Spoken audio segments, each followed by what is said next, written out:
Meus estimados irmãos e irmãs, muito boa noite. Que a paz do Mestre Jesus esteja em nossos corações hoje e sempre. E muito bom contar com a presença de cada um de vocês para juntos compartilhar esses ensinamentos sublimes dessa extraordinária coleção, A Vida no Mundo Espiritual.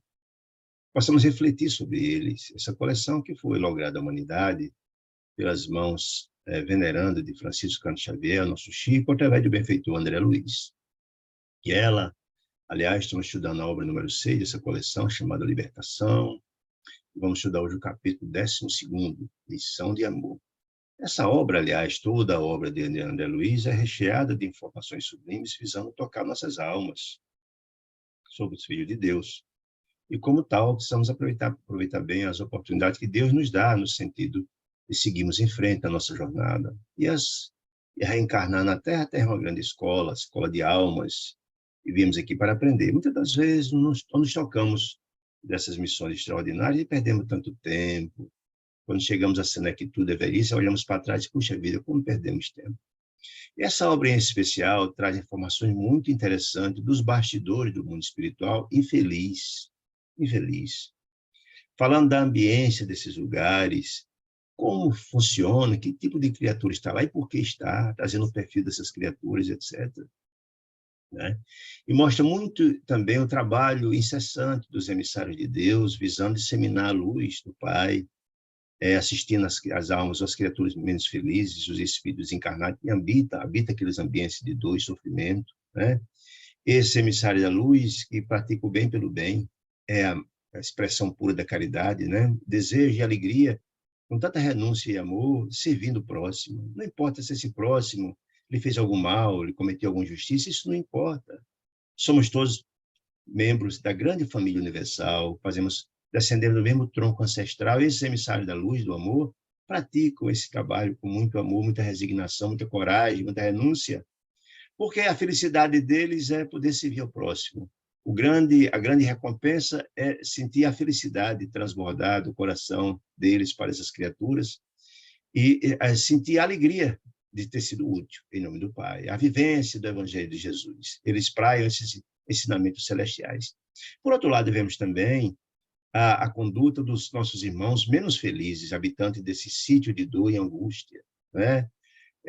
Pelo estágio que se encontra e pelo ambiente que se encontram, são criaturas que não têm sensibilidade, muitos praticam o mal pelo mal, né? Por causa da ignorância ainda, né? Muitos praticam o mal em troca de benefícios. Muitas vezes faz o mal não porque tem raiva daquela criatura, ou tem algum ressentimento ou ódio daquela criatura que está fazendo mal, não. Às vezes não. Às vezes eles fazem o mal para essas criaturas porque fazem negócios e recebem recompensa por essas questões. Eu lembro bem do capítulo anterior que a gente estudou, em que o marido de Margarida, a doentinha, obsidiada, por uma equipe de 60 espíritos infelizes, capitaneada por Saldanha, né? E o marido dela, chamado Gabriel, leva a sua esposa, que é uma situação muito dramática, próxima a enlouquecer e a desencarnar, a uma instituição, a um consultor, a um médium. Um médium, não é a casa espírita, naturalmente, era um médium que vende a sua mediunidade, que não pratica a mediunidade com Jesus, ou seja, a mediunidade dele não está pautada pelos ensinamentos de Jesus, do amor, da fraternidade, da caridade, da renúncia. Não, é aquele que paga pelo serviço prestado. Não importa que seja para o bem, nem que seja para o mal.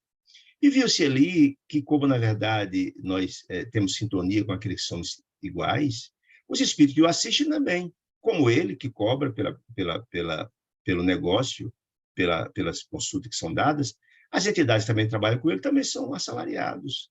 E Saldanha, o chefe da equipe, que não desejava de jeito nenhum que fosse estabelecido e explicado para a família, para Gabriel, que Margarida sofria um processo doloroso e brutal de obsessão, foi solicitada a neutralidade e foi feita uma negociação de Saldanha com os espíritos, o chefe dos espíritos que atendiam por aquele médium, né? E negociaram noite de prazeres, recompensas e etc, e etc. Veja, então esse é o perfil das entidades ainda infelizes que praticam o mal pelo mal, muitos deles inclusive são escravizados pelas criaturas mais cruéis e brutais, né? Então essa é a grande diferença. E a gente vê e estuda nessa obra muito bem as duas nuances, a nuance da luz do amor, da fraternidade, da tolerância, contra a brutalidade, a ignorância das criaturas infelizes. Então, é uma obra riquíssima em informações. Então, nesse livro, Missão de Amor, nesse capítulo, Missão de Amor, vamos estudar, lembrando que eles estão vindo, André Luiz está vindo na companhia de Gúbio e Eloy, acompanhando a equipe de Saldanha, que foram até a Casa Espírita, na companhia de Gabriel, para esta consulta que foi frustrada. Eu lembro que quando o conselho fora dado pelo médico de Margarida para levar ela a um médium, e quando André e quando Gúbio soube quem era o médium, fez tudo para evitar que Margarida fosse levada a esse médium, porque ele sabia que era um médium que não trabalhava sob os auspícios do Evangelho de Jesus. Ele sabia que podia ser ludibriado. Ele tentou, mas infelizmente não conseguiu. Então, eles estão vindo essa consulta e é a partir daqui que vamos estudar o capítulo de hoje. Então, diz assim André Luiz, no capítulo 12. Voltando à casa, de onde? Desse local da consulta, né? Algumas horas transcorreram tocadas por nós de singular expectativa. E por que expectativa? André Luiz, lembramos que Gúbio, mais Eloy e mais André Luiz se incorporaram a essa equipe que Saldanha comanda, que foi uma estratégia deles se confundirem com obsessores. Combinado isso com Gregório, visando salvar Margarida, que estava prestes a enlouquecer e ser internada num hospício, que era o grande objetivo de Gregório, era que Margarida desencarnasse, que ele reclamava a presença dela no mundo espiritual. Entretanto, queria que ela voltasse com tanta dor que pedisse para morrer, internada no hospital, como louca, né? Então, quando eu falo de singular expectativa, é isso, porque André Luiz, ainda verde, inexperiente, desse tipo de tarefa, imaginava que Gúbio ia chegar lá, junto à equipe dos obsessores, e ia usar da força para tirar de qualquer jeito Margarida daquele processo brutal de obsessão. Nós vemos que, na verdade, a sombra não usa de violência, melhor, a luz, os emissários dele não utilizam de violência, e tudo é planejado minuciosamente. Gúbio era apenas o executor de um plano, com a experiência que ele tem, é muito importante, mas por trás dele tinha toda uma equipe. A própria mãezinha de Gúbio,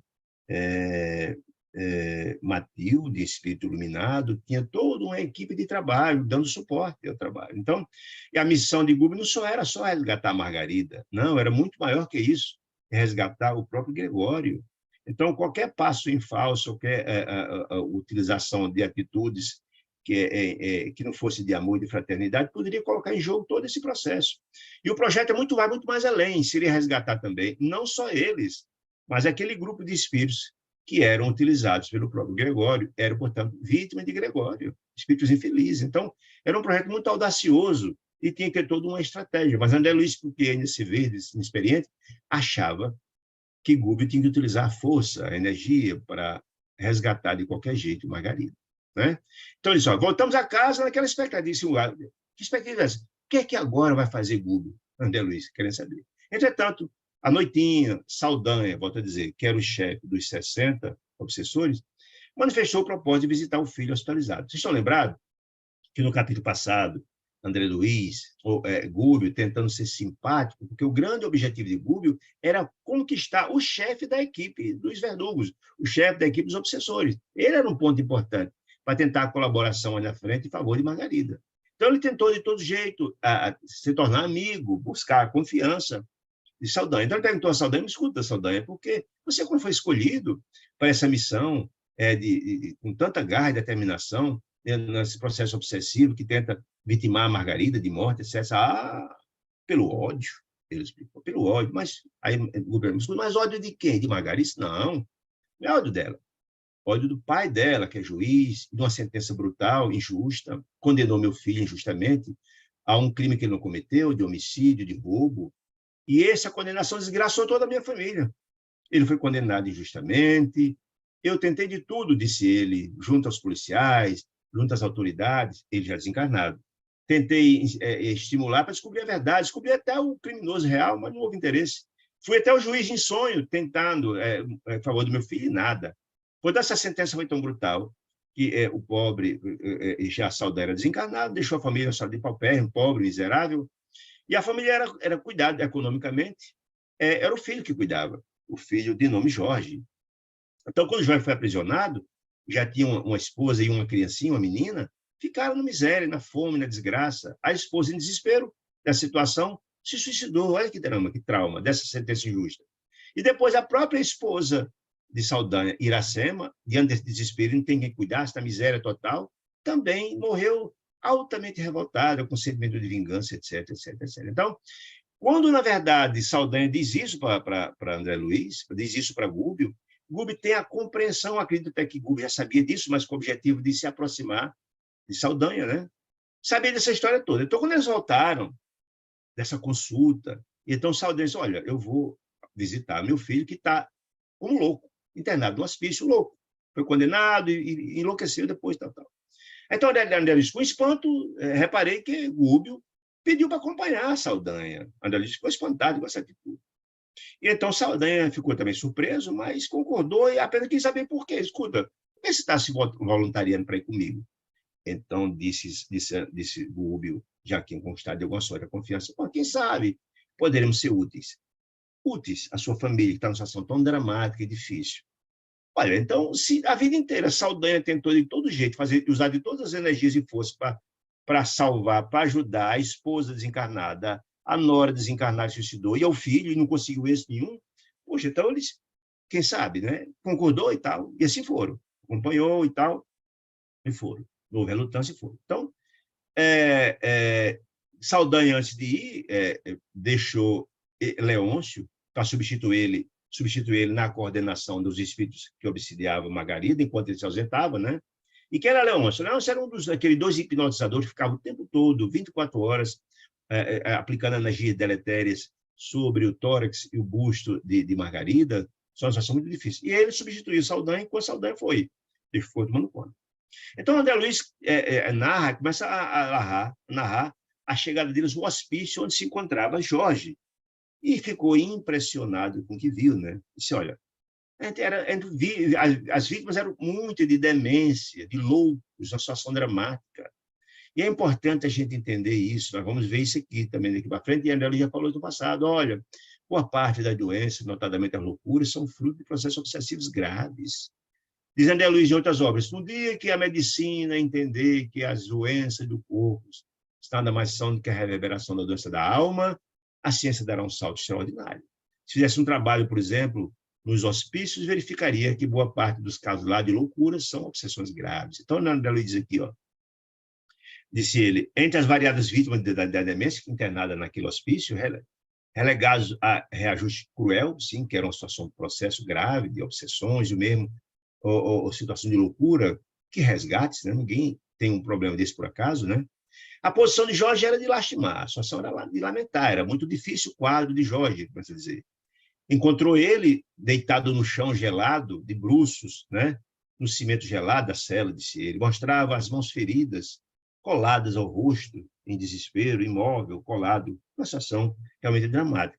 Então, Saldanha chegando ali, vendo aquela situação aflitiva, e ele, Saldanha, que até então era aquela criatura impermeável, endurecido, brutalizado, que falava em ódio, vingança, etc., mas contemplou o filho com visível angústia nos olhos, e os olhos marejados de pranto. Olha que coisa.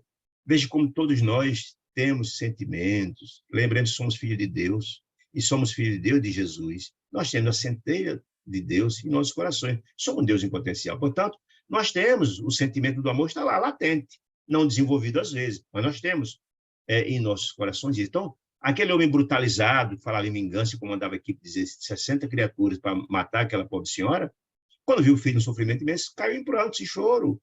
Era o ponto fraco, porque o sentimento de paternidade é algo de ponto, né? Disse ele, em pranto tal. E a Margot disse assim, está certamente, falando de Jorge, repousando, depois de uma crise forte, uma crise terrível do estado de loucura que estava. Ele deve estar vendo a situação, já que é uma situação dramática. Não era, contudo, um rapaz translocado, diz André Luiz, a informação de André Luiz, abatido, que mais me inspirava compaixão, não. A situação dele não era mais dramática, mas a situação muito mais complicada que a dele era das duas jovens, duas senhoras que estavam junto deles encarnados.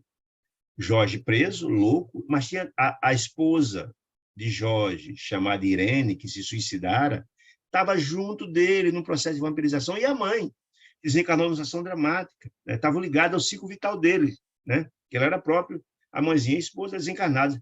absorvendo-lhe, gente, os recursos orgânicos, vampirizando o próprio filho e o próprio esposo. Veja que coisa impressionante. Então, o processo de vampirização, muitas pessoas imaginam que a vampirização só acontece nas pessoas que se têm ódio. Vai lá para... Não é sempre assim.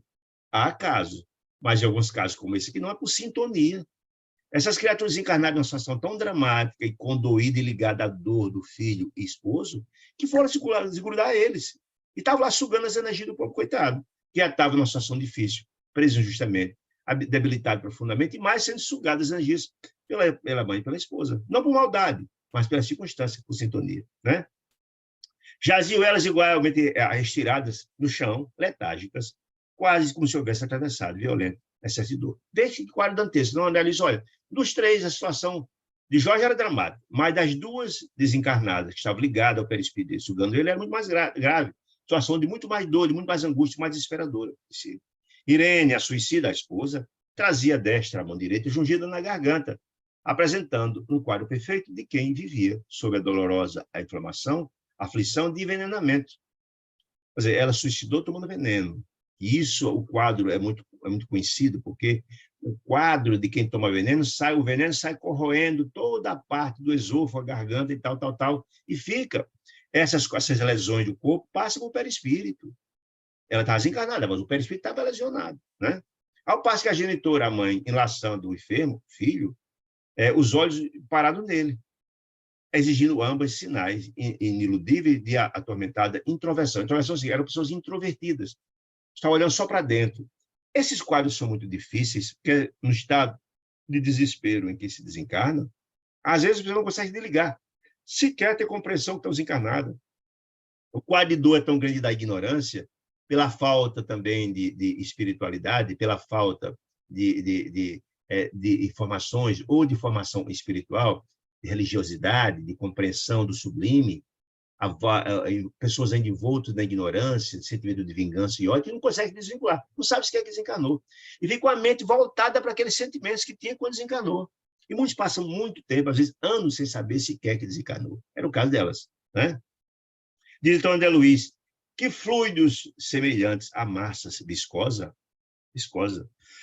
cobriram todo o cérebro das duas, desde a extremidade da medula espinhal até os lobos frontais. Lembrando que os lobos frontais, naquela ideia dos 3 andares do cérebro triuno de André Luiz, fala, é o local pelos lobos frontais que se busca o contato com o sublime. E elas, como na verdade não tinham o hábito nem de prece, nem de espiritualidade, nem o sentimento voltado para o amor e para a fraternidade, não, estava cheio de energias viscosas do cérebro, cheio de fluidos escuros, estranhos. Também nesses locais, né? Acentuando tal. Concentradas nas forças do infeliz, ou seja, tanto uma quanto a outra, a filha e a esposa, na força do próprio coitado, sugando as energias daquela criatura que estava altamente debilitada pelas circunstâncias, né? Por que a circunstância? Ele foi acusado por um crime gravíssimo, foi condenado injustamente, abandonou, por força das circunstâncias, a esposa e uma filha nova, que deixou a miséria total, desassistido. Então, isso é um fator de imensa preocupação para ele. E a mãe, que dependia economicamente dele, que o pai tinha morrido de Saldanha. Então, eu vejo o quadro de profunda angústia no coração desse rapaz. Profunda angústia. Então, ele já tinha isso tudo. Já era razão prática para enlouquecer. E mais a mãe e a esposa sugando as energias dele o tempo todo. Imagine só que drama, né? Então, tudo isso estava potencializado nele, né? Concentrado no infeliz, como se a personalidade de Jorge representasse a única ponte de que dispunham elas duas para a comunicação com a forma de existência que vinham abandonar a vida, né? Revelando-lhe integralmente subjugadas pelo interesse primário da vida física. Ou seja, essas criaturas não tinham compreensão, primeiro, que nós somos seres imortais, não tinha essa compreensão, não tinha a compreensão de que a morte não mata ninguém, só mata o corpo físico, o espírito continua sua jornada, ela não tinha essa compreensão. Não, achava que acabava tudo com a morte. Essa visão materialista dificulta muito na hora da morte, nós vivemos essa situação toda. Então, elas desencarnaram na situação de revolta, uma suicidou pelo desespero, a outra na situação também de profunda revolta pela sentença do filho, não tinha perspectiva e se grudaram lá à dor do filho. Elas, muito ligadas à dor do filho, se grudaram os três juntos, ficaram lá jungidos uns aos outros. num profundo sofrimento dos três. Segundo André Luiz, os quadros delas eram muito mais difícil, muito mais doloroso e mais sofrível do que do próprio filho encarnado. Muito bem. Aí disse Saldanha para Gubi, elas estão loucas, disse ele, né? Disse ele mais, olha, elas não me reconhecem, eu venho aqui, faço tudo, mas sequer me reconhecem, porque não guardam sintonia. E essa é uma questão para a gente entender. Essas criaturas que acreditam que acaba tudo com a morte, entram num profundo estado de sofrimento, que morrer numa situação de sofrimento, se isolam, não guardam sintonia, só se voltam para dentro dela, porque fala da introversão. É só para dentro de si. Esquece que tem marido, que tem esposa, que tem filho, não vê nada, a mente fica paralisada naquilo, congela. Tá, por isso que aqui, Saúde diz, olha, eu chego aqui, tento falar com ela, mas não tem jeito, disse ele, né? Disse ele. Não me reconhece, embora me fixe, mas não me reconhece. Guarda o comportamento, disse ele, de crianças, quando foi chegada pela dor. Isso é o relato de Saldanha, né? Disse ele, né? Coração de porcelana quebrados facilmente. Ou seja, ela está num ambiente de fragilidade tão violenta que estão mergulhadas na sua dor. Esquece tudo que está ao redor dela, disse, né? E franzindo a sobrancelha, disse ele. Raras mulheres, disse ele, sabem preservar a fortaleza nas garras do revide. Ou seja, essas pessoas, quando se embrutecem pela própria sensibilidade de mulher, não conseguem, não têm a fortaleza de seguir em frente, diz ele. Não tem a fortaleza de energia de seguir com determinação. Não, a maioria delas, a sensibilidade é tanta que eles são mais frágeis, disse ele. Em geral, sucumbem, disse ele, rapidamente, vencido pela ternura inoperante. A mulher é muito mais fragilizada pela sensibilidade, disse Saldanha, né? Mas Gubbio, buscando atenuar aquela situação, no aquele de angústia que está passando, aí só, elas demoraram, disse Gubbio, elas demoravam-se efetivamente em profunda hipnose, ou seja, o quadro de dor é tão violento que elas tivessem como se fosse um processo de hipnose, sendo hipnotizada pela dor, pela angústia daquele momento, e não consegue se livrar. Essa é a explicação que a Gubbio está dando para o próprio Saldanha diante da circunstância. Disse então Gubbio, nossas irmãs não conseguiram, por enquanto, ultrapassar o pesadelo do sofrimento no trânsito da morte, disse ele. Como acontece ao viajante que inicia a travessia de vasta corrente de água, no rio, por exemplo, águas turvas, sem recursos para alcançar a outra margem. Veja a explicação dada, que faz muito sentido, de Gubbio a respeito da situação das duas senhoras que estavam lá desencarnadas. Então, eu imagino, Saldanha já começou a ficar, poxa vida, mas afinal de contas, quem é esse camarada? Quem, afinal de contas, é esse camarada aqui do meu lado? Ele não foi um verdugo que foi encaminhado com o Gregório, com a equipe, para continuar a ajudar, piorar a situação de Margarida? Como é que ele tem esses conhecimentos? Começou, então, umas interrogações na cabeça de Saldanha a respeito de Gubbio. Então, o Gubbio começou a dizer, ligadas ao corpo, ao filho e esposo, disse, as duas, disse Gubbio, objeto que ele centralizou nas horas finais do corpo denso, esse profundo sofrimento na hora da morte, né? Disse ele, todas as preocupações afetivas delas duas combinaram com as próprias energias com as forças torturadas dele. Se a sintonia da dor delas duas em função da circunstância da dele, por sintonia, né? E aquietam-se aflitivamente no centro dos fluidos que eles constituem criação individual, como acontece com o Bobix Mori, que é o bichinho da seda. O bichinho da seda que mobilizado e dormente sob os fios tecidos por ele mesmo. Ela está dizendo, olha, essas duas senhoras, nesse momento de profunda dor, se acostaram à dor do filho por sintonia, mas é como o bichinho da seda, que tece o próprio fio e fica lá ligado.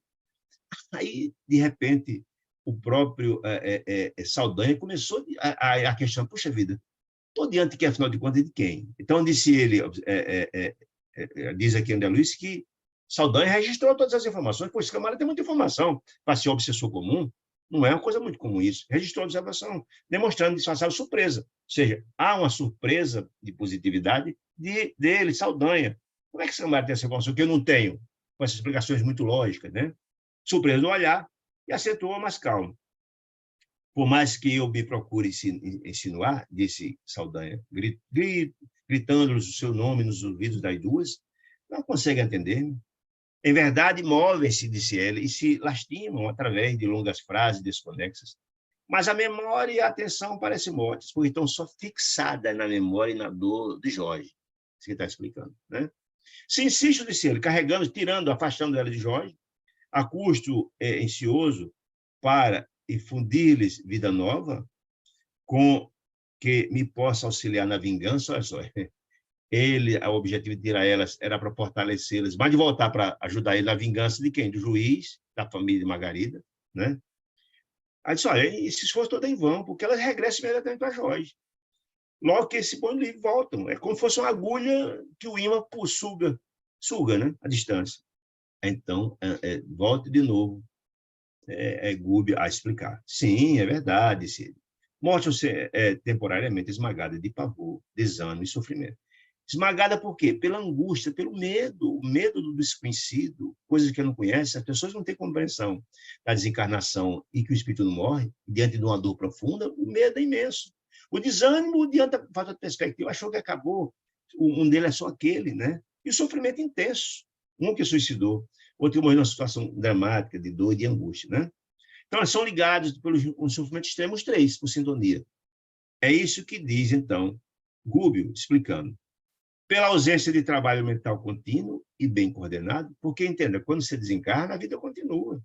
Você tem que continuar com a sua mente ligada à prática e à vivência do bem, à prece, buscar trabalhar, fazer alguma coisa. Como ela não como esse cara ali grudada, só naquele sentimento feliz, como se fosse parado no tempo, não expeliram as forças coagulantes da dor, da angústia, do desalento, que elas mesmas produziram, pelas suas circunstâncias, pelo suicídio, pela morte aflitiva, pelo sentimento de vingança, inconformadas ante os imperativos da luta normal da Terra, e entregaram-se com indiferença a deplorável torpor, dentro do qual se alimentam das energias do enfermo. Então, ele traçou um quadro muito lógico, uma explicação muito importante, para que o próprio Saldanha entendesse. Poxa, eu não consigo entender, chego lá, falo, ela não me conhece, chamo, tento, não tem jeito. E então, Gúbio trouxe uma explicação muito lógica, que ficou muito admirado Saldanha com aqueles conhecimentos, que ele, Saldanha, não tinha, mas aquele amigo que ele achava que era também obsessor, tinha. Drenado incessantemente nas reservas psíquicas, quem? O filho enfermo, né?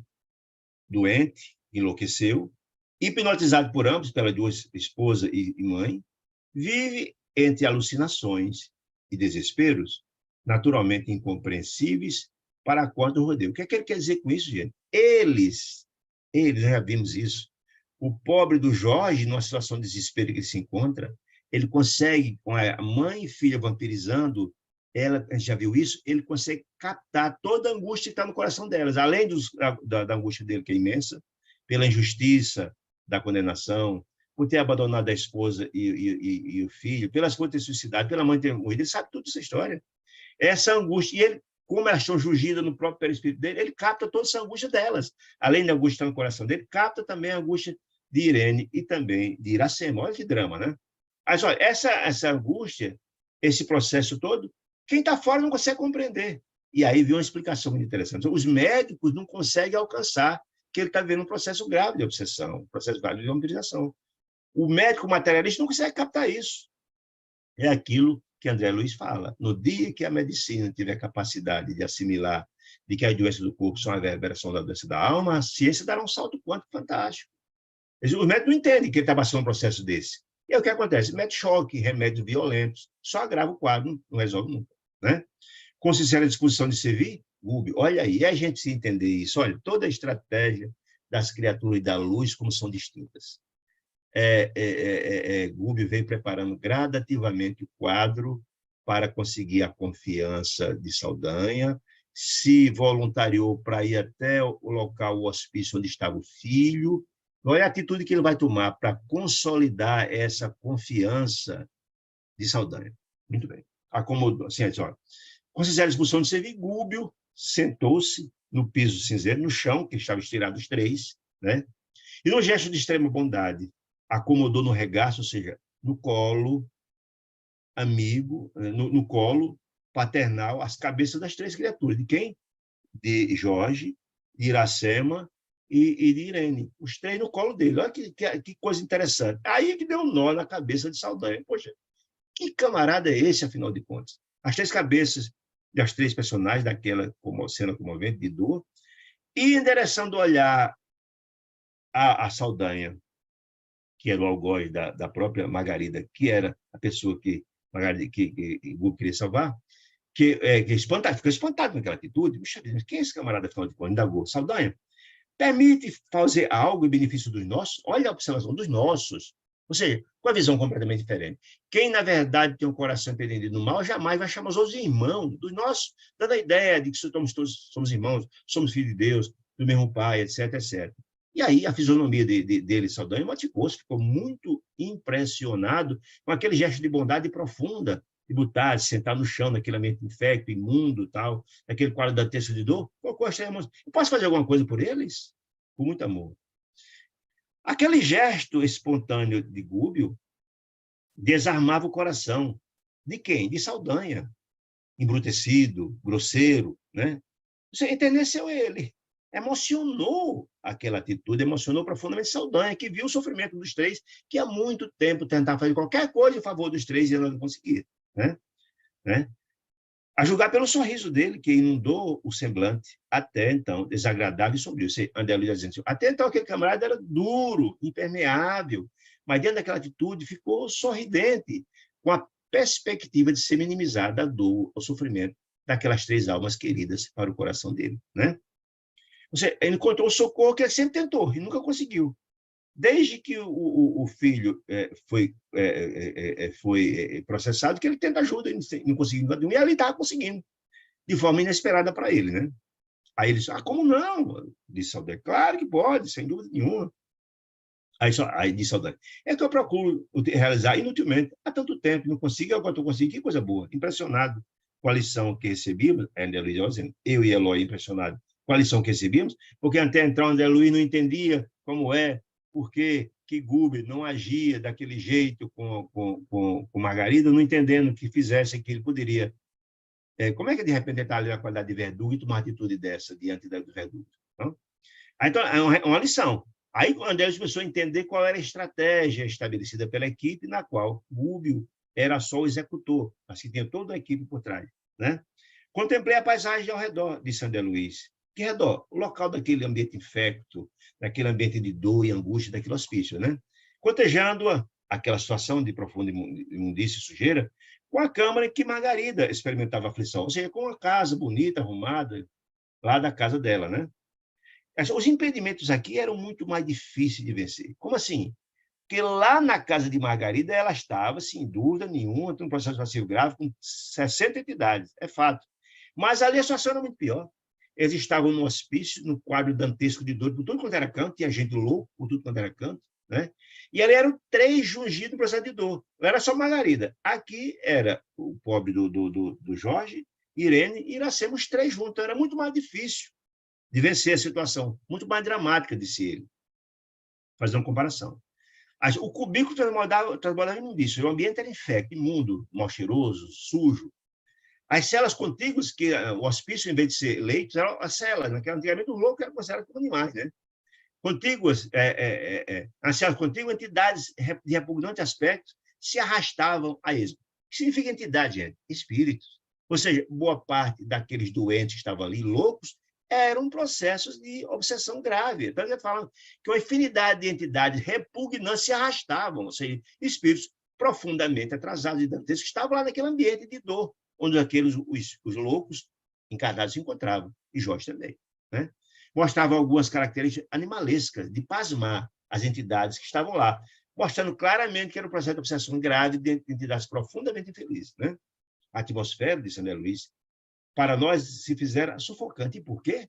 Saturada de nuvens de substâncias escuras, formadas pelo pensamento em desequilíbrio, de encarnados e desencarnados, que perambulavam no local em deplorável oposição. Ou seja, nós sabemos que o ambiente, todo o nosso ambiente era dotado de fluido cósmico universal. E esse fluido cósmico universal é uma matéria plástica que se amolda nos ambientes onde há profunda dor, revolta, sofrimento e angústia e ódio, esse ar molda-se. Por isso o ambiente é quase insuportável de respirar nos mundos infelizes, quando ele traçou, como era lá no colônia espiritual, de onde vivia Gregório. Porque ele estava aquele ambiente impregnado por essas energias. E aí no hospital não era diferente, porque, além do sofrimento e da dor e da angústia dos encarnados loucos, estavam uma infinidade de entidades profundamente felizes juntos. Por isso o ar era sufocante, que ele estava explicando, né? Muito bem. Confrontado as situações, quais? Daquela situação com a situação de Margarida, a situação ali era muito mais difícil, né? Porque eram 3 para se cuidar. Monologava mentalmente, ela estava pensando. Aí pensando, mas por que motivo singular não operava Gúbio no quarto lá de Margarida, senhora que era amava como filha espiritual, para entregar-se ali, com todo o amor, com todo o carinho, a resgatar aquelas criaturas. Não entendia até então ainda André Luiz, que a gente tinha toda uma estratégia do amor, de que o amor cobre a multidão de pecados, que o amor é o sentimento transformador, renovador, né? E ali, sem reservas, disse ele, Gúbio se entregava à assistência cristã. Por quê? Vendo-lhe, porém, a pergunta vem até aí, mas a resposta vem agora, diz André Luiz. Vendo, porém, a solicitude da solução do problema afetivo que atormentava o adversário, quem? Aquele Saldanha, que era o chefe da equipe de 60 obsessores que obsidiava Margarida, que ele tinha assistência àquelas 3 criaturas muito amadas no coração dele, ia enternecer seu coração, e era a porta que possibilitaria vindouramente atendimento a Margarida. Diante daquela situação, entendi, disse André Luiz, pouco a pouco, através da ação de Gúbio, a beleza emocionante do sublime ensinamento evangélico. Ama o teu inimigo, ora por aquele que te persegue e calunia, perdoa 70 vezes, 7 vezes. E aí é exatamente o trabalho dos emissários da luz, que não, entendem os desventurados como sendo irmãos sofredores. Essa é a grande estratégia do amor de Deus, onde os que mais têm ajudam os que menos têm, os mais esclarecidos esclarecem os mais ignorantes. Essa é a caridade pura, é a essência do Evangelho de Jesus, né? É o amor, a força do amor, né? Só o amor vence o ódio, não tem outro sentimento. Só o amor vence o ódio, não tem outro sentimento capaz de vencer o ódio. Então, se o ódio era o ódio, o móvel da vingança de Saldanha, a única forma de enternecer, de mudar isso, era o amor, para curar aquele ódio, né? Muito bem. Gúbio, sob o nosso olhar comovido, afagava a fronte das 3 entidades sofredoras que estavam no colo dele, sentado no chão, aquelas 3, e Saldanha, e todo mundo olhando. Afagava aquelas 3 cabeças, parecendo liberar cada uma delas dos fluidos pesados que os entorpeciam. Lembra que falamos no começo que fluidos sufocantes, gelatinosos, horríveis, escuros na cabeça de cada um deles, em função desse processo que está vivendo? Muito bem. Então, ele começou a retirar esses fluidos da cabeça das 3 entidades sofridas, e aí Saldanha, olhando aquilo, emocionado, mas impressionado com tudo aquilo, né? Endereçou novo olhar a Saldanha, que ele analisava os mínimos gestos, com dobrada atenção, e perguntou: Saldanha, não te se incomodaria se eu orasse em voz alta? Olha que pergunta foi feita para aquele homem embrutecido, chefe, volto a dizer, do grupo de obsessores. A pergunta foi um choque. Porque como assim? Aquele cara não era um obsessor também? Não era uma criatura ignorante? Como é que está falando em oração? Foi um choque, sem dúvida nenhuma, para Saldanha. Aí Saldanha vai dizer: mas fez um interpelado surpreendido, mas perguntou-se: por acaso você acredita nessa panaceia? Panaceia, o que é panaceia? É um remédio para todos os males. Você acredita que a oração é um remédio para todos os males? Você acredita nessa ideia? Como assim? Você entende? Acredita nisso? Perguntou Saldanha. Mas, sentindo-nos de pronto a infinita bondade, aduziu: poxa, afinal de contas, os caras estarem tentando ajudar o filho, a esposa e a nora? Claro, por favor, se querem, por favor. Então, Gúbio, valendo-se daquele minuto de simpatia de Saldanha, em função da atitude de Gúbio, alçou o pensamento ao alto, a Deus, e começou humilde: Senhor Jesus. Então, aí, imagina, então, como é que pode? Aquele obsessor está falando em Jesus, em perdão, mas veja só a beleza da prece tocante feita por Gúbio. E ali tem 2 cenários que a gente precisa entender, que são importantes. esta prece é voltada para todos, não só para as três criaturas. Porque vamos ver a prece dele aqui, a gente vai analisar o decurso dela. Senhor Jesus, nosso divino amigo, disse Gúbio, há sempre quem peça pelos perseguidos, disse ele, mas raros se lembram de auxiliar os perseguidores. Veja só, gente. Ali nós tínhamos, digamos assim, duas naturezas de perseguidos e perseguidores. Lembremos.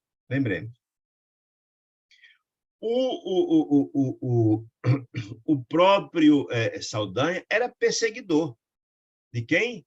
Perseguidor de Margarida, do pai e da família, por vingança. Que estava a serviço de outro perseguidor. Quem? Gregório, amando deles. Quem era perseguida aí também? A perseguida era Margarida. Esse é o primeiro bloco. O segundo bloco havia também os perseguidos. De quem? Do juiz, o pai de Margarida. Quem eram? Era o filho dele, Jorge, Irene, a esposa, e Iracema. Então, nessa prece, ele envolve todas essas criaturas. Olha que sabedoria, que beleza. Porque nessa prece extraordinária faz refletir, está sendo beneficiado, está sendo trabalhado ali os três obsidiados, sem dúvida nenhuma, Saldanha também.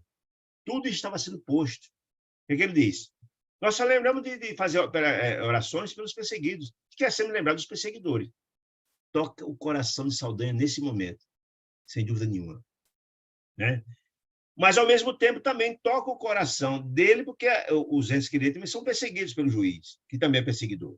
Em toda parte, se ouvimos rogativas em benefício dos que obedecem. Entretanto, é difícil surpreendermos uma súplica em favor dos que administram, às vezes com tirania e etc. Nós se lembramos só dos que estão sendo injustiçados. Há muitos que rogam pelos fracos e para que sejam a tempo socorridos. No entanto, raríssimos corações imploram concursos divinos para os fortes, a fim de que sejam bem conduzidos. Ou seja, muitas das vezes a gente só fala daqueles injustiçados, não ora pelos dirigentes. Não entendemos que o fato, por melhor que seja o dirigente, ele sozinho não resolve nada.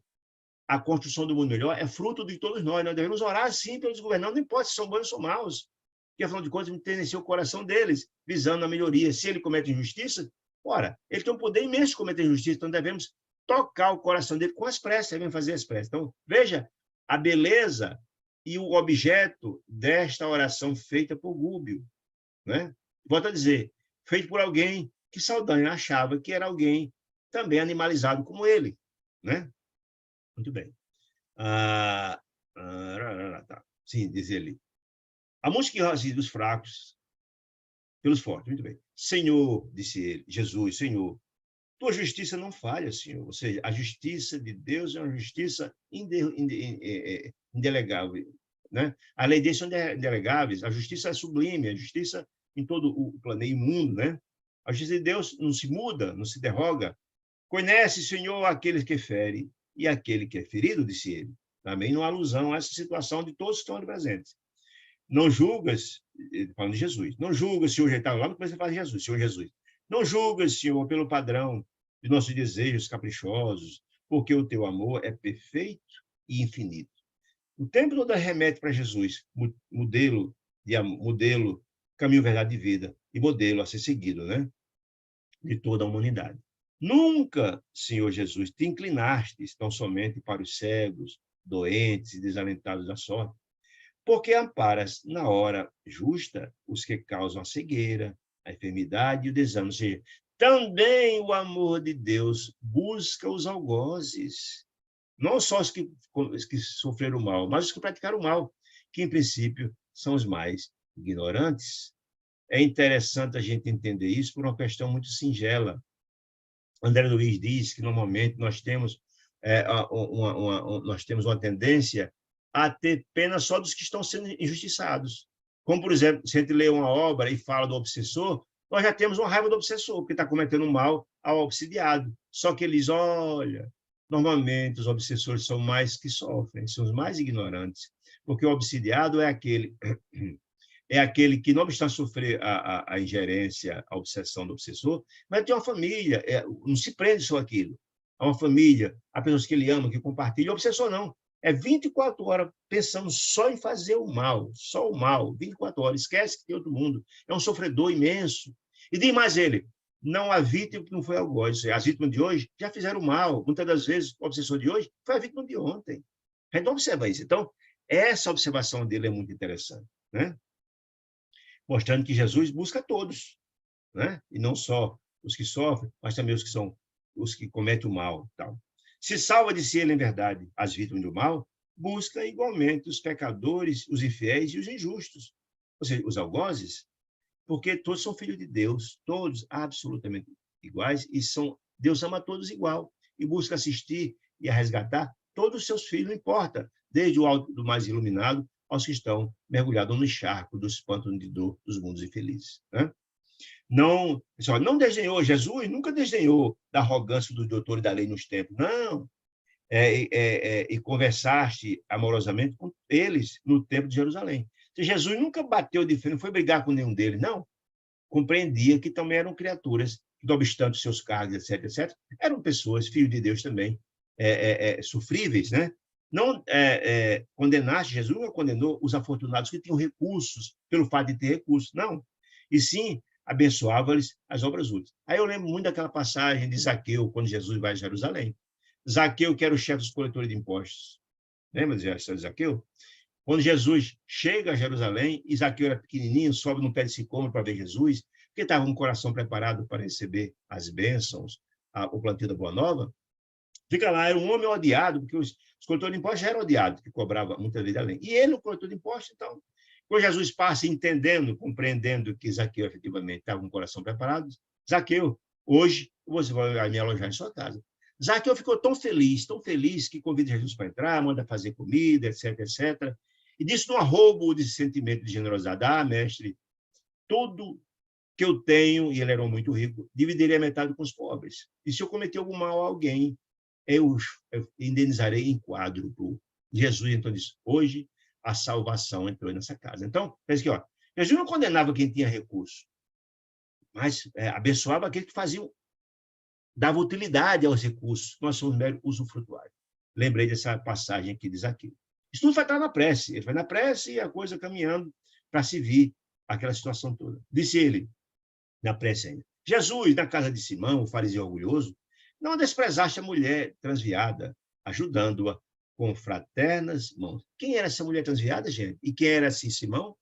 É Maria Madalena ou Maria Magdala, que ela era uma mulher, sabe, o marido de Magdala era uma mulher muito rica, uma prostituta belíssima, muito rica, mas que tinha um coração, uma ansiedade de amor muito grande, era vazio por dentro, e cansado daquela vida. Ou falar daquele profeta que falava o coração das pessoas, com amor e fraternidade, e busca Jesus. E nesse dia Jesus estava sendo alojado, ceando na casa de Simão. Simão era uma pessoa importante, era um sacerdote, um fariseu orgulhoso, mas é uma pessoa importante. E os fariseus sempre estavam fazendo armadilha para Jesus, porque achavam que Jesus era um falso profeta. Então, convidou Jesus para almoçar. E há uma passagem muito interessante, porque diz que quando Maria Madalena tentou entrar, os seguranças tentaram impedir que ela entrasse, mas Simão deixou entrar. Sabe por quê? Não obstante ser ele um homem importante, um sacerdote, mas ele já tinha sido cliente de Maria Madalena muitas vezes, está lá no livro Boa Nova, né? Então, ela não ia fazer um escândalo ali, seria muito ruim para ele, né? Deixou ela entrar. E Jesus recebe aquela mulher com um coração cheio de angústia, com muito amor, e a partir desse encontro sublime com Jesus, ela transforma-se profundamente, profundamente, doa tudo que tem e passa a seguir Jesus até a morte leprosa no Vale dos Imundos. E tem outro detalhe ainda, que essa armadilha está lá no Evangelho, que Simão prepara para Jesus, porque era uma tradição hebraica que todo mundo que chegasse que ia cear, comer, tinha que lavar as mãos. E propositadamente Simão não colocou água para Jesus lavar as mãos. Quando Jesus começa a comer, os fariseus começam a falar aos profetas, mas como assim? O seu mestre de vocês está comendo sem lavar as mãos? E Jesus disse a séria palavra. O mal não é o que entra pela boca, mas o que sai dela, porque vem do coração. Ou seja, dando uma lição extraordinária, Simão quis armar uma arapuca e tentou receber uma lição fantástica de Jesus dizendo que sai pela boca, que é o pior, porque vem do coração, é te dá o que tem. Né? Muito bem. E Jesus dizia muito mais ainda, são os médicos que precisam de doença, são os doentes filhos de médico, quer dizer, doentes da alma. Por isso que essa frase também de Gúbio, nessa oração, também busca tocar a saldanha. Busca a saldanha. Ele era um doente da alma. Jesus está Como Jesus buscou lá, também está buscando o próprio Saldanha e aquelas criaturas que ela está. Quando aparece, se tu, mestre, disse Rubio, o mensageiro imaculado, o puro, o mais sublime que veio até nós, assim procedeste na terra, assistindo, salvando e buscando assistir todos os filhos de Deus, não importa se eles buscaram fazer de todo tipo de coisa, né? Olha, não desprezaste os malfeitores, ele dizendo. Não, Jesus não desprezou os malfeitores, aceitastes a companhia de 2 ladrões no dia da cruz. Né? Olha só que coisa interessante. Jesus fez tudo isso. Então, se tu, mestre, mensageiro imaculado, assim procedeste na terra, quem somos nós, espíritos endividados, para amaldiçoar-nos uns aos outros? Dizendo ele aqui, quem somos nós para estar julgando aqui a Saldanha ou estar julgando ninguém? Quem somos nós para? Não, disse ele, acende, acende, Senhor, em nós a claridade do entendimento novo. Ou seja, o que é isso? Acende em nossos corações o seu amor, o despertar para o bem. Isso, sem dúvida nenhuma, endereçado a todos, especialmente para Saldanha. Auxilia-nos, Jesus, a interpretar as dores do próximo por nossas próprias dores. Entender o próximo. Os próximos são adversários. Aqueles que nos cometem o mal é que são ignorantes. São filhos de Deus do mesmo jeito que nós, né? E precisam de orações visando assim renovar. Aqueles que praticam o mal pelo mal estão distantes da renovação. Então, nos ajuda a entender a dor do próximo, como filho de Deus, para buscar ajudá-los. Olha, tudo isso é direcionado à mente e o coração, não só daquelas 3 criaturas que estavam ali, os corações cheios de dor, sofrimento e ódio também, mas especialmente a Saldanha, né? Dentro da expressão de Jesus, não julgues para não serem julgados. Isso é muito importante. Não devemos julgar ninguém, devemos tentar ajudar, auxiliar. Continua ele dizendo, quando atormentados, fazemos sentir as dificuldades daqueles que nos atormentam, para que saibamos vencer os obstáculos em teu nome. Isso é pura indulgência, gente. Ou seja, que está dizendo, devemos ser indulgentes para com os erros dos outros. Somos imperfeitos, eles também são. Não devemos julgar tão puramente. Não julgo para não ser julgado, diz Jesus. É a mesma ideia. Devemos ter compreensão. Somos atormentados? Oremos para os nossos adversários. Oremos para aquele que nos faz o mal. Essa é a ideia, né? Misericordioso amigo, disse Gúbio, não nos deixe sem rumo, relegados à limitação dos nossos próprios sentimentos. Não nos deixe. Nos socorre, nos assiste, nos mandem socorro. Diz ele, acrescenta-nos a fé vacilante. A fé que temos de vacilante. Fortalece-nos a fé, Jesus, porque a fé é a força motriz da alma. É a fé que move a nossa alma. Sem fé, não vamos a lugar nenhum. Veja que oração extraordinária, né? Acrescenta a fé vacilante, descortina-nos as raízes comuns da vida, a fim de quê? A fim de compreendermos, finalmente, que somos uns dos outros, irmãos, filhos do mesmo Pai. Esse rogativo, volta a dizer, era para as 3 que estavam ali, mas também, especialmente para Saldanha, né? Ensina-nos, Senhor, disse ele a Jesus, que não existe outra lei. Só existe uma lei, a lei de amor, contida no Evangelho de Jesus. Ensina essa lei. Não existe outra lei, só tem essa. Só há uma que ele possa ser feliz, que ele possa lutar para ser melhor, que é a lei de amor. Fora do sacrifício da dor, que todos nós passamos pela dor do sacrifício, que nos possa facultar o anelado crescimento para mundos divinos. Não há como chegar ao processo evolutivo sem passar pela dor. Faz parte do processo. Ninguém consegue aprender a levantar sem cair, faz parte. Vamos ser visitados pela dor até para valorar as coisas que nós temos ao lado e não valoramos, a saúde, e etc., o remédio, por aí vai. Né? Continua. Impele-nos, Jesus, a compreensão do drama redentor a que nos somos chamados, nos achamos vinculados, ou seja, nos dê força para compreender as nossas dores, faz parte do processo. Certamente são merecedores. Nós estamos nos lugares, com as pessoas com quem precisamos estar, no lugar que precisamos estar. Então, nos dê força para cumprir nossas provações com resignação. Essa é a ideia da mensagem dele. Né? Ajuda-nos, portanto, a converter o ódio em amor. Olha que coisa linda. O ódio em amor, né? Dentro da ideia que nós vamos orar pelo nosso adversário, que nos comete o mal, porque não sabemos ainda, pela ignorância que nós temos, em nossa condição de inferioridade, se não transformar o amor em ódio, o contrário. No estágio que nós estamos, nos ensina a transformar o amor em ódio, o ódio em amor. Né? Sabiam só? fazer o contrário. Quando os teus desígnios se modifiquem a nosso respeito. Ou seja, perdoe, nos ensina a perdoar, Senhor. Até 70 vezes, 7 vezes, quando nós perdoamos, mas não libertamos dos ódios. Se a gente perdoa, a gente se liberta. Se o outro não perdoa, o problema é dele, eu liberto. Eu corto os elos, o ódio, né? Temos o coração, disse ele, chagado, e os pés feridos na longa marcha da vida, né? Através das incompreensões que nos são próprias. E nossa mente, por isso, aspira ao clima da verdadeira paz. Ou seja, todos nós, mestre, temos as chagas, as dores, as angústias, fruto dos nossos erros graves do passado. Mas todos nós desejamos a felicidade, é algo inato ao ser humano. Todos nós estamos buscando a paz, porque somos filhos de Deus e desejamos buscar a paz, claro, e desejamos. Mas nesse caminho cometemos tantos erros que as chagas ficam, as marcas, né? Com a mesma aflição, porque o viajou extenuado. Com a mesma aflição, porque o viajou extenuado no deserto, anseia por água.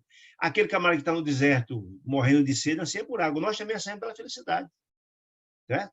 Dando de força.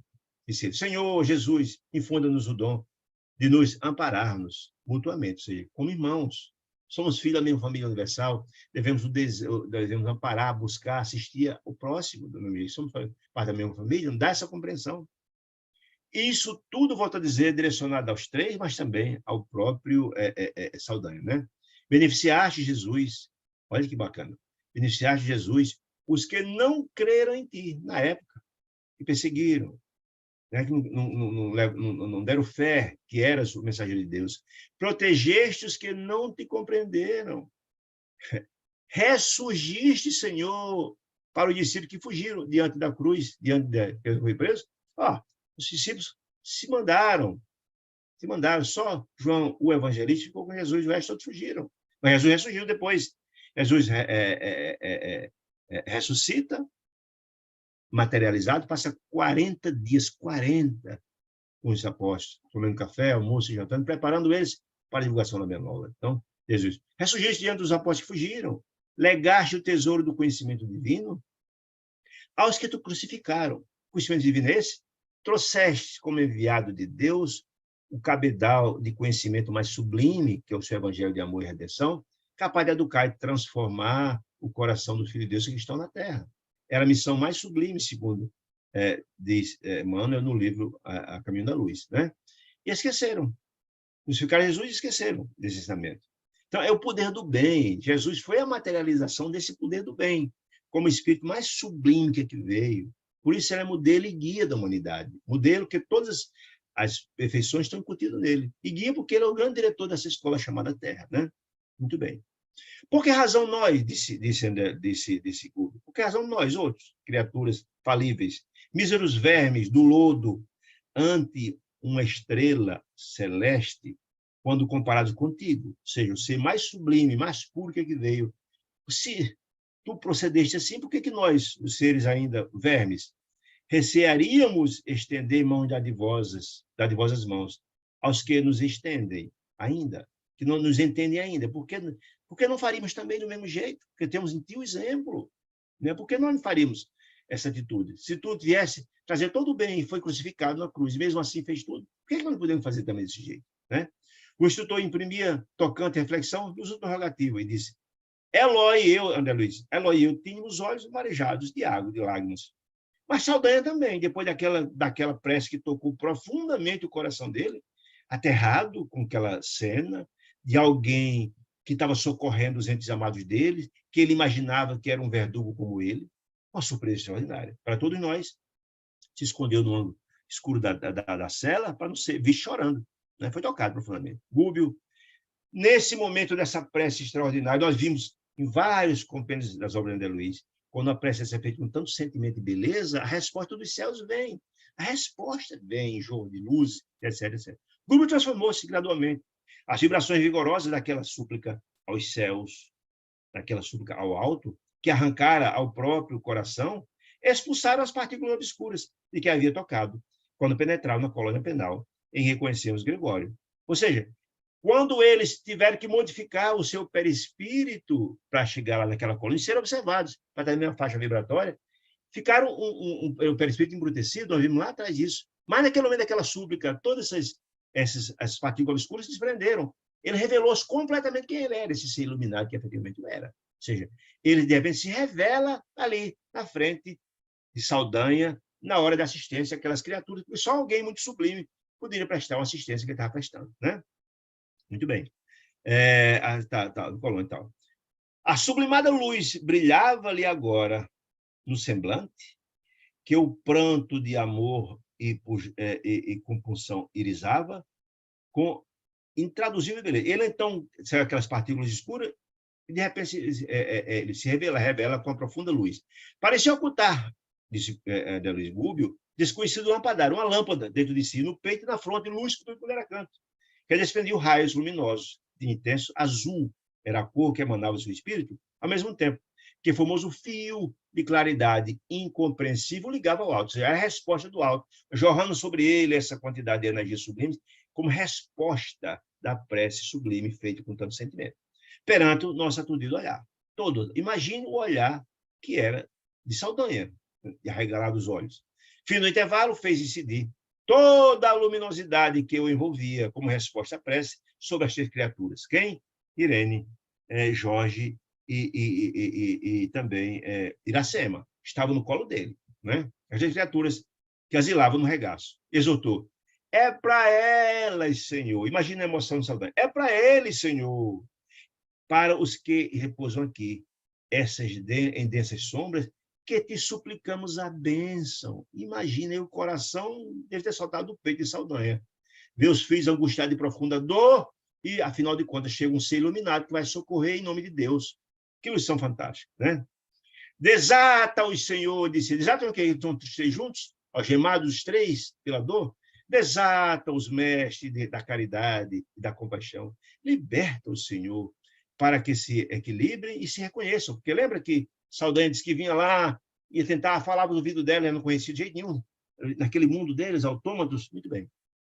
Se reconheçam, ajuda o Senhor a se aprimorarem nas emoções e no amor santificante, esquecendo as paixões inferiores para sempre. Ou seja, ele sabia que no coração daquelas criaturas tinha sentimento de vingança, de ódio, etc., etc., em função das circunstâncias, com juiz, etc., etc. Né? Possam eles sentir-te a Jesus. Possam eles, Senhor, sentir-te o desvelado carinho, porque também te amam e te buscam inconscientemente. Por quê? Porque somos todos filhos de Deus. Somos irmãos de Jesus. Inconscientemente. São filhos de Deus? Então, amam e buscam inconscientemente, embora permaneçam supliciados ao vale fundo dos sentimentos escuros e degradantes. E estão nesse estágio, mas caminham para Deus, todos nós caminhamos. Né? Nesse ponto, Gúbio interrompeu-se. Intenso jorro de luz, disse André Luiz, projetaram-se em torno dele a resposta dos céus, atirados por mãos invisíveis aos nossos olhos. Com perceptível emotividade, Gúbio aplicou os passes magnéticos com essas energias sublimes que chegaram sobre ele, sobre as três entidades infelizes. Em seguida, falou ao rapaz encarnado: Jorge, levanta-te, estás livre para o necessário reajustamento. Ou seja, aquelas energias sublimes que desceram dos céus, como resposta à prece, conseguiu libertar, mandou que ele, Jorge, levantasse livre, que ele não estava louco, dominado pelas mentes das duas desencarnadas. Muito bem. Imagine que emoção, né? O interpelado justamente, o interpelado arregalou quem? Jorge. Os olhos, parecendo acordar de pesadelo angustioso. Inquietação e tristeza desapareceram do rosto. O aspecto de loucura sumiu serenamente. Ele se libertou daquele julgo. E aí é a prova do que André Luiz fala. Muitos dos processos de loucura são processos obsessivos. É o caso dele. Ficou bom, de repente. No impulso maquinal, obedeceu a ordem de Gúbio e a ordem recebida, erguendo-se, levantou-se, estava estirado no chão, com absoluto controle de raciocínio. Ou seja, recompôs-se, retomou o raciocínio que tinha perdido há tanto tempo em função do processo obsessivo grave que estava sofrendo. Né? A interferência do benfeitor, quebrar os elos que prendiam ele, Jorge, às parentes encarnadas, liberando-o a economia psíquica, voltou ao normal. A loucura sumiu. Presenciando o acontecimento, Saldanha gritou em lágrimas: meu filho, meu filho. Imagina a emoção. Fico só imaginando uma situação dessa, né? Viu o filho libertado depois de tanta dor, tanto sofrimento, tanta angústia. O doente não registrou a exclamação no entusiasmo paterno, porque estava encarnado e o pai estava desencarnado. Mas procurou um leito singelo, onde se aquietou com inesperada, aquietou com inesperada serenidade. Vencidos nos melhores sentimentos, de que era detentor. Que sentimentos são esses, gente? Porque o sentimento de amor está inato no coração de cada um de nós. Naquele momento, esse sentimento de amor venceu. E a emoção foi tremenda na hora que o filho foi libertado, né? O algoz de Margarida, nos caso ele, aproximou-se de Gúbio com uma criança humilhada que reconhece a superioridade do mestre. Mas antes que pudesse tornar as mãos de Gúbio, talvez para beijá-la, Gúbio pediu, sem afetação, Saldanha, acalma-te, num gesto de muita humildade para evitar qualquer constrangimento de Saldanha. Nossos amigos despertaram agora. Jorge já está liberto, mas falta libertar as duas. Tenha calma que elas vão se libertar agora, disse ele, né? Agora. Afagou a cabeça de Iracema, a esposa do Saldanha, e a mãe de Jorge. E a infortunada mãe de Jorge voltou a si, gemendo. Ela que não conhecia ninguém, libertou-se também. Onde estou? Disse ela, reparando, no entanto, a presença do marido, de Saldanha, que estava ao lado, que ela não conhecia de jeito nenhum, nomeou por um apelido carinhoso de família, chamou ele para um apelido de casa, e bradou, desvairada, de emoção, socorre-me, homem, socorre-me. Onde está nosso filho? Ela estava completamente alienada e voltou assim, né? Nosso filho. Passou logo após, para a fraseologia particular, de quem encontra um ente amado, o esposo querido, né? De longa ausência, né? Então, Saldanha chegou mais perto, nos interessava de perto, tangido, a circunstância conta pela emoção imensa diante da libertação do filho e agora da esposa, agora abundantes lágrimas a buscar os olhares de Google. Em lágrimas, uma emoção profunda, imagina a emoção, instintivamente, rogando sem palavras. Solução salvacionista para os três, que estão sendo libertados ali, mas precisam todos de socorro, né? Em que mais sonho me demorei, disse ela. Ela, que terminava acordar, Iracema, indagava, desvelada irmã, chorando convulsivamente. Que cela imunda é esta? Onde é que eu estou, pelo amor de Deus? Perguntando a Saldanha, né? Será verdade, disse ela, que eu morri? Atravessei o túmulo? Será que é verdade? Não sabia se quer ter morrido. E em crise de desespero acrescenta, temo o demônio, diz, oh meu Deus, salva-me, salva-me, disse ela. E então Gúbio, dirigindo-se palavras encorajadoras a ela, indicou-lhe o filho, que descansava bem ao nosso lado, que até então não tinha compreensão de ter morrido, de onde é que estava o filho, onde é que estava ela, né? Recompondo-se atualmente, ela perguntou a Saldanha, por que emudeceram? Saldanha não conseguia dizer uma palavra sequer, faltando a palavra amorosa e confiante dos outros tempos. Você mudou, homem? O que está acontecendo com você que não fala nada? E então Saldanha respondeu, Iracema, eu não aprendi a ser útil. Humildade, né? Não sei confortar ninguém. A essa altura, Iracema, então desperta, passou a interessar-se pela companheira de infortúnio que estava estirada no chão, quando nós estávamos no chão, que era Irene, né? No chão direito, com a mão direita sobre a garganta, em função da comido pelo veneno, né? Onde que ainda estava ainda ligada, ainda estava sem acordar. Crendo a custo tratar-se da nora, que se lhe fazia irreconhecível diante do sofrimento de dor, de angústia aflita, Irene, interveio o Gúbio, com o poder de despertamento que lhe era peculiar, distribuindo vigorosas energias nos centros cerebrais dela, de Irene, que continuava batida, né? Transcorrido algum instante, a nora de Saldanha ergueu-se num grito terrível. Ela desperta também, era a terceira. Primeiro foi Jorge, depois Iracema e agora ela. Ela desperta um grito imenso. Sentia dificuldades de articular a voz, por causa do veneno que tinha corroído a garganta dela, sufocava-se ruidosamente, presa de angústia infinita, por ter suicidado, você está entendendo? Então, o Gúbio, vigilante, segurou-lhe as mãos, e com a mão direita, e com a mão esquerda, ministrou-lhe recursos magnéticos balsâmicos sobre a glória, para tentar anestesiar a garganta dela, e, sobretudo, ao longo das papilas gustativas. Aí disse ele, Gúbio, acalme-se, minha filha, acalme-se de alguma sorte. Acalmando, né? Embora despertada, a suicida, Irene, não mostrava relativa consciência de si, porque o processo de perturbação dos suicidas são muito mais dramáticos, pelas questões todas que a gente já discutiu aqui no outro capítulo. Não dava ela a menor ideia de seu corpo físico se desfizeram no túmulo. Tinha a menor compreensão que tinha morrido, nada. Era um tipo de sonâmbula. perfeitamente acordando de súbito. Era alguém que está sonando, de repente, de repente acorda, assustada. Adiantou-se na direção do esposo, que estava lá, na cela, encarnado, reintegrado pelas próprias faculdades, exclamou: Jorge, Jorge, ainda bem que o veneno não me matou, eu não tinha compreensão de morrer. Perdoe-me, Jorge, o gesto impensado. Ou seja, sair da vida, abandonei nossa filha, curar-me-ei para vingar-te. Olha o sentimento, né? Vingar de quem? Do juiz que te condenou a tão cruéis padecimentos. Vou me recuperar para vingar ele, vou matá-lo, assassinarei ele, disse ela. Observando ao contrário do que esperava, com o que o esposo não reagia, ela achou que ela estava viva, implorou: ouve, homem, atende-me. Onde dormi tanto tempo? Me diga, me responda. Nossa filha está onde? Então, o interpelado, todavia, o esposo, que se desligara da influência direta do centro espírita, do centro espiritual, perispiritual dela e da mãe, prosseguiu na mesma atitude, melancólico que estava, impassível, e não conseguiu vê-la, né? De quem ajuizava com dificuldade a própria situação. Ele não tinha compreensão do que estava acontecendo na cela do lado espiritual, né? Foi então que Gúbio se abeirou da Irene e disse ela: minha filha, aquieta-se, chamando de minha filha. Sossegas. Sossegar-me eu? Que conversa é essa? Protestou ela. Não posso.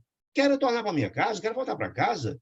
Esta grade me asfixia, a imundice que estava aqui. Mas, cavaleiro, com Gúbio, por que você és? Me leva para casa, por favor. Meu esposo permanece encarcerado, deve estar injustamente. Estará talvez demente, enlouquecido, disse ela. Não me escuta, eu falo aqui com ele, não me escuta nem nada. Até então ela não sabia que tinha morrido. Falava, o marido escutava. Não me atende. Por minha vez, sinto a garganta carcomida pelo veneno mortal, ou seja, as feridas, está machucada a minha garganta. Então disse Gúbio com todo amor: minha filha, disse, quero minha filha, não sei onde é que ela está, quero um médico, minha garganta está machucada e tal. E então Gúbio respondeu ela, em voz triste, como fosse um pai, né? Minha filha, as portas da tua casa no mundo fecharam-se para a tua alma com os olhos do teu corpo que perdeste. Ou seja, você desencarnou, minha filha, em outras palavras, você não está mais, faz parte do mundo material. Teu esposo, se já liberado dos compromissos do matrimônio carnal, e tua filha, desde muito, foi acolhida em outro lar. Ou seja, você morreu, sua filha em outro lar, e seu marido, na vida material, já não tem, às vezes, um laço com você. É indispensável, disse ele, é indispensável que você se acalme, se refaça, de modo a prestar-lhes todo o serviço que deseja, ajudar tanto o marido que está encarnado quanto a filha que está encarnada. Você se ajude, se equilibre para poder ajudá-los. A desditosa criatura rojou-se de joelhos, soluçando: então morri? E a morte é uma tragédia pior do que a vida. Ou seja, eu estou pior do que quando estava encarnado. Morri para ficar melhor, para fugir da minha dor. E estou aqui pior do que estava antes. E a vida é isso? E a morte é isso? Clamou desesperado. Então Gúbio respondeu: minha filha, a morte é simples mudança de veste. Apenas a veste do corpo morre, né? Disse ele. Somos o que somos, vivos ou desencarnados. Não mudamos nada. Ninguém vira anjo porque morre. Você é a mesma criatura de antes, disse ele. Depois do sepulcro, não encontramos senão o paraíso ou o inferno. Paraíso, eu conquistei o paraíso com minhas ações e atos. Ou inferno, se pratiquei todas as ações no campo do mal. Criado por nós mesmos, disse ele. E adoçando a voz, como se fosse um pai, disse ele: por que atiraste você, minha filha, fora o remédio salvador, esfacelando o vaso sagrado que o continha? Ou seja, o que significa isso, tiraste o remédio salvador? Ou seja, você estava passando por uma provação que você precisava passar. Do seu passado, suas angústias. Deus lhe deu a oportunidade de reparar, de renovar, e você perdeu essa oportunidade. Como é que você teve condições de fazer isso? Nunca ouviste o choro dos que padeciam mais do que tu mesmo? Ou seja, todos nós achamos que nós somos a criatura mais sofrida do mundo. Não temos a capacidade de ver que tem outra situação pior. Você também. Esqueceu que tem pessoas que têm uma situação pior que você? Jamais te inclinaste para registrar as aflições que vinham de mais fundo? Por que não? Porque não auscultasse silencioso martírio daqueles que não possuem mãos para reagir, pernas para andar, voz para suplicar. Ou seja, tantos estão em uma situação muito mais cruel, muito mais difícil que a sua, agradecendo a Deus as oportunidades, você jogou tudo isso fora, quando Deus lhe deu uma oportunidade de você renovar, se transformar-se. A revolta consumiu, disse ela. Ou seja, a revolta foi o veneno psicológico que terminou com que ela usasse o veneno prático para morrer, né? A revolta, né? Explicou-se.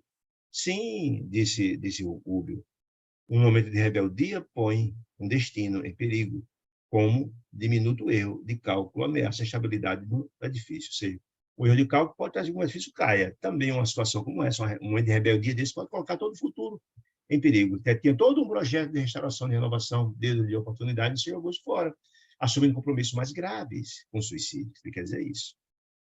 Infeliz de mim, disse Irene. Suspirou.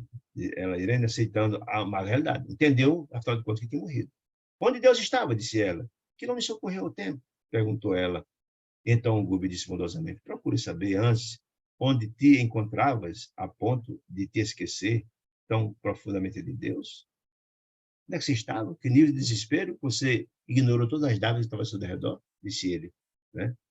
A bondade do Senhor nunca se ausenta de nós, minha filha. Às vezes nós nos ausentamos da bondade de Deus. Mas não é o contrário, não.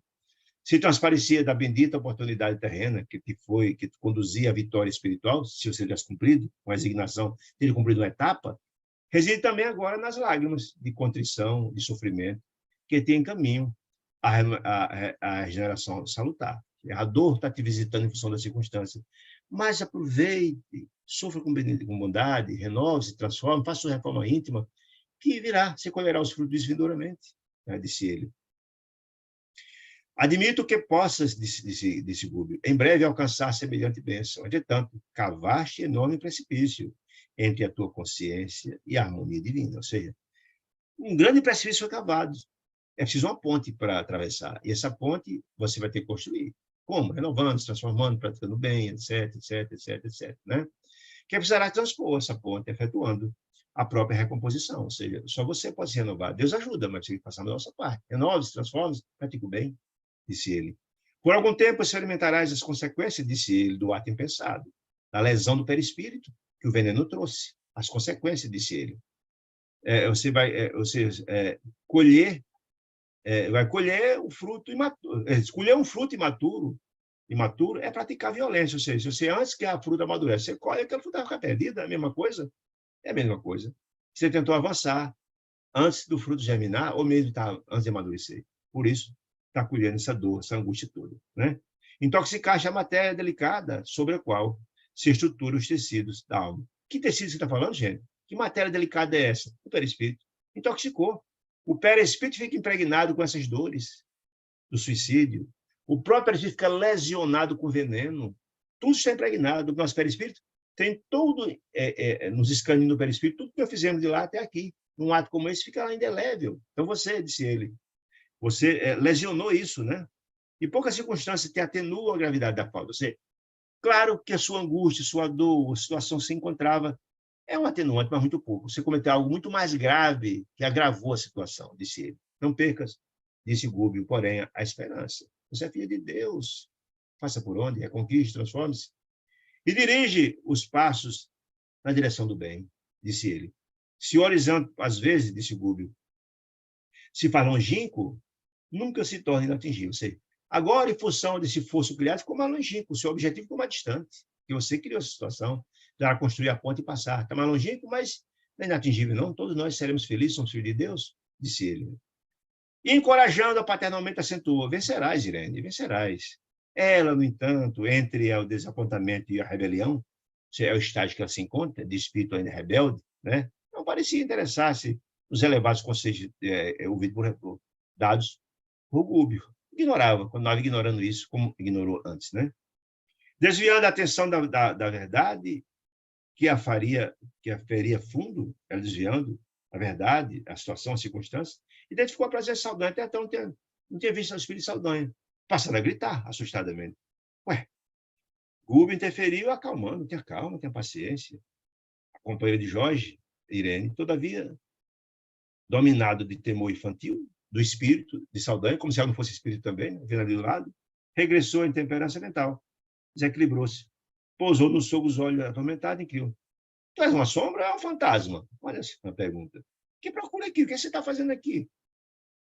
Por que não vingaste? Olha a cobrança ao pai, ao sogro. Por que não vingaste seu filho infeliz? Não te dói tanta infâmia inútil?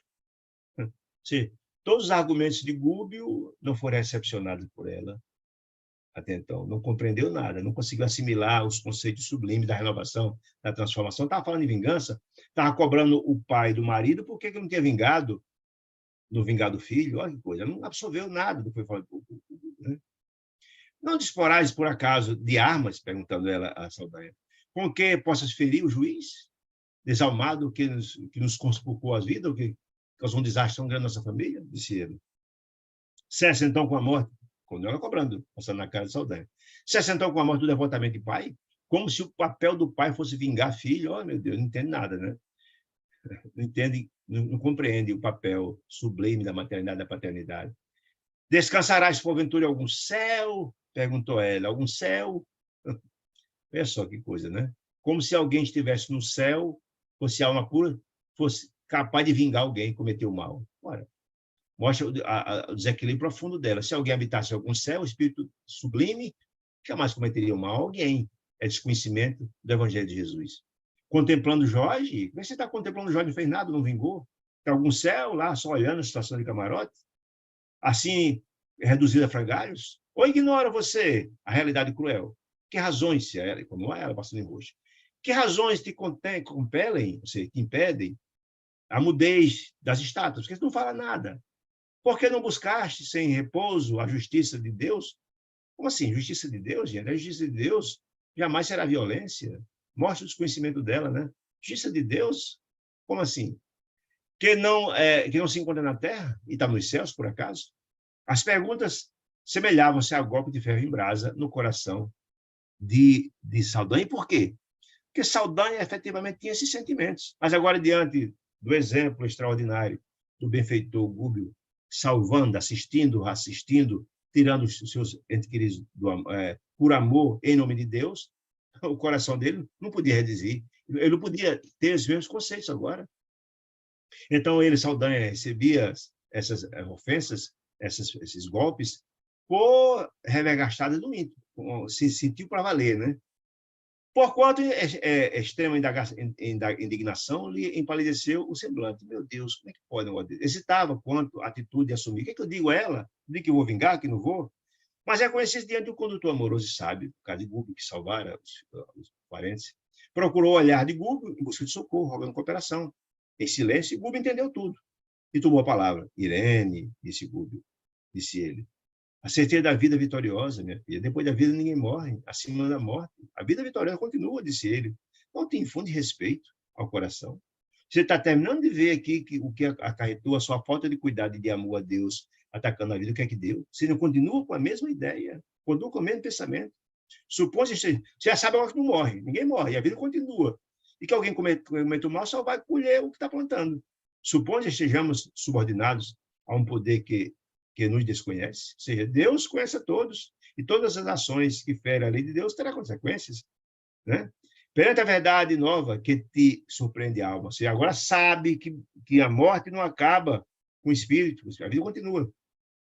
Não percebes a infinita sabedoria de um supremo doador de todas as bênçãos?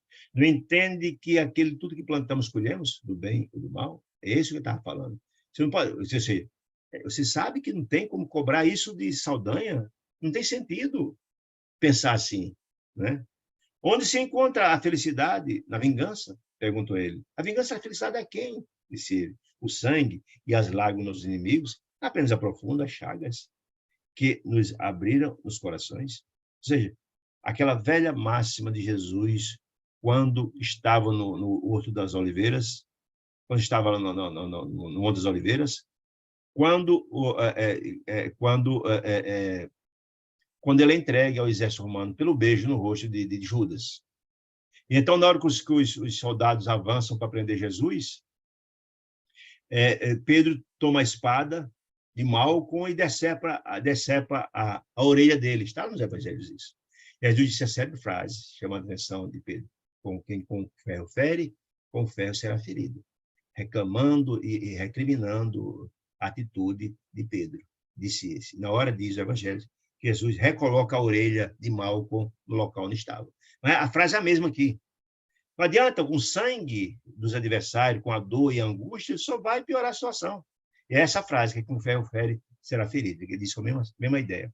Acredite que as lágrimas que a legítima consagração de um pai deva traduzir-se através do ferimento ou do homicídio, da perseguição e da cólera? Olha aí.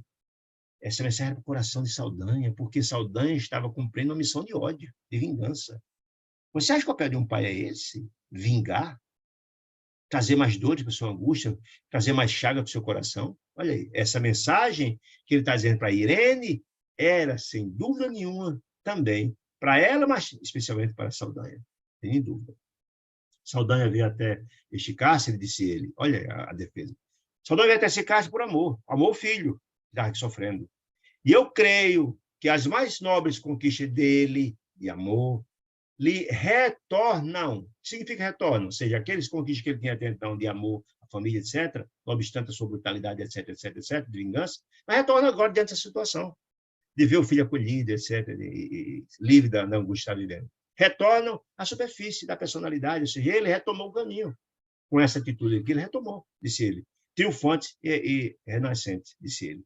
Não lhes precipites a ternura. Isso ele voltando a falar da cobrança dela a Saldanha. Não lhe precisa da ternura que ele está tendo com o filho, a ternura paterna. Não lhe precisa esse amor que ele tem no abismo. Não joga isso no abismo do desespero, pedindo vingança, pedindo não, de cujas trevas procura inutilmente fugir. Ou seja, você está nas trevas, diante das suas angústias de dor, e quer que também jogue o seu amor no abismo que você também jogou o seu? A desditosa mulher silenciou, soluçante. Você caiu em si, né? Enquanto o sogro enxugava as lágrimas da lição belíssima de amor que tocou profundamente seu coração, né? No caso, Saldanha, né? Que as observações generosas de Gúbio lhe haviam arrancado, convocando-o ao bem, convocando-o a retomar sua vida no campo do amor e da paz. Lembra que todo esse trabalho extraordinário de Gúbio era conquistar, reconquistar, trazer, colocar ao lado dele o próprio Saldanha, que era importante. Mas não só era isso, porque a missão dele não só era resgatar Margarida, mas também resgatar, também não era só o Gúbio, mas também resgatar todos aqueles que estavam no entorno. A missão de Deus é no sentido de assistir todos os seus filhos. Aqui não toca nessas... Mas certamente há todo um trabalho feito pela equipe espiritual da família do próprio Saldanha para resgate deles.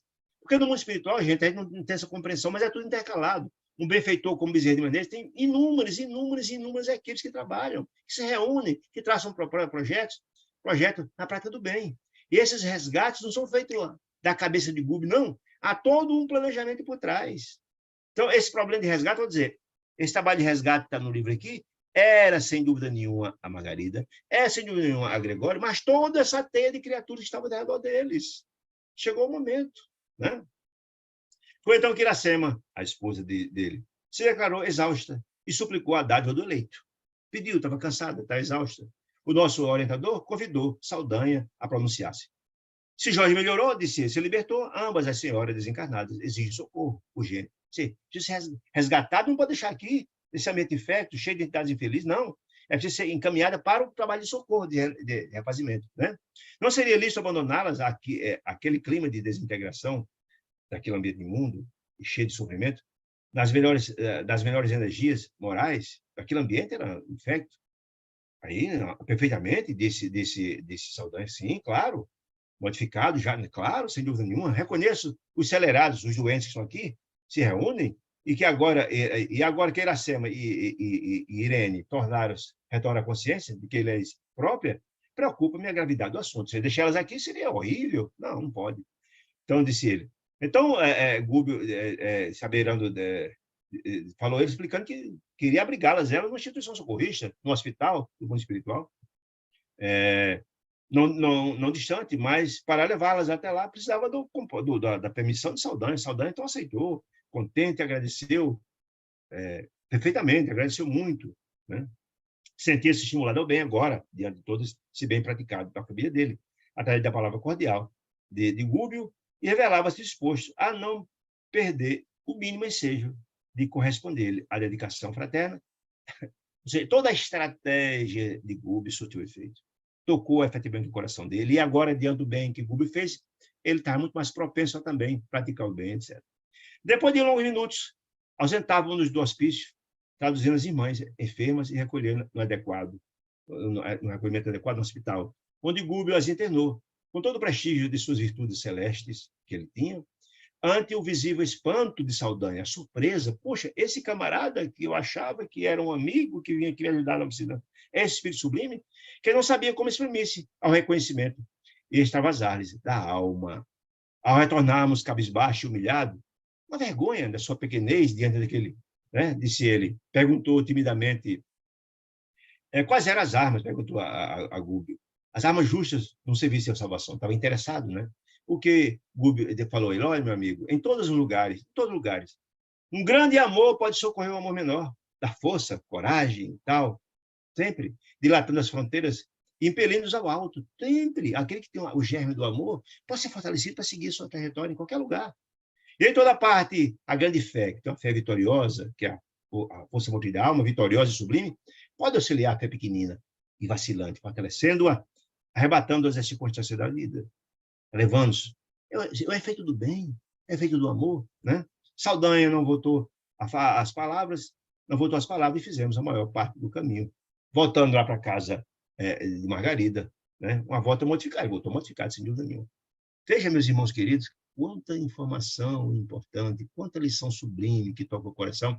Aí vê que claramente a estratégia do amor, do bem, o amor cobre a multidão de pecados, como dizia Pedro, né? Alguma pergunta, meus irmãos amados, sobre esse assunto tão pitoresco? Se não, será eu queria agradecer demais a companhia amiga, carinhosa de vocês, despedindo-nos, desejar uma semana de muita paz e luz, e até quarta-feira, se Deus permitir. Muita paz.